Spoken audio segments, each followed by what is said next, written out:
आपण ज्या जगात जगतो त्याची सुरुवात कधी झाली असेल आणि तो संपेल का, आणि जर संपणार असेल तर कसा, याची उत्तरं आपल्याला हिंदू धर्मात मिळतात, ती म्हणजे कालचक्रात.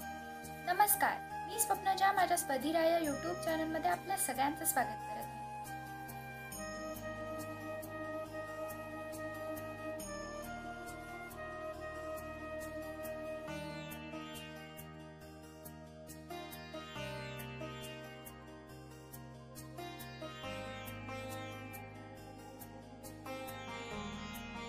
हिंदू धर्मानुसार सृष्टीचा कारभार चालवतात त्रिमूर्ती. ते म्हणजे ब्रह्मा जे सृष्टी निर्माता आहेत, विष्णू जे पालन करत आहेत, शिव जे संहार करत आहेत. यांचं हे जे चक्र आहे ते अनादी आणि अनंत आहे. आपली जी सृष्टी आहे ती 4 युगांमध्ये विभागली गेली आहे. पहिलं म्हणजे सत्ययुग, जे धर्माचं शुद्ध युग मानलं जातं.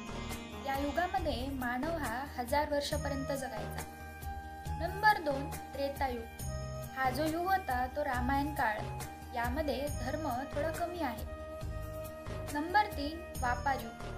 महाभारत काळ, त्याला आपण अर्धधर्म काळ असं सुद्धा म्हणतो. आणि नंबर 4 कलियुग म्हणजे आजचं युग, जे वाद, दुष्काळ आणि अधर्माने भरलेलं आहे.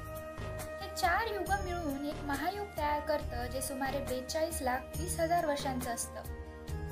आता तुम्ही हे ऐकून थक्कच व्हाल.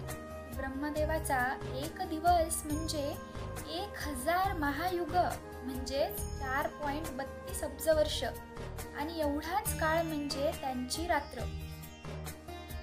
वाटतंय ना की कसं झालं असेल.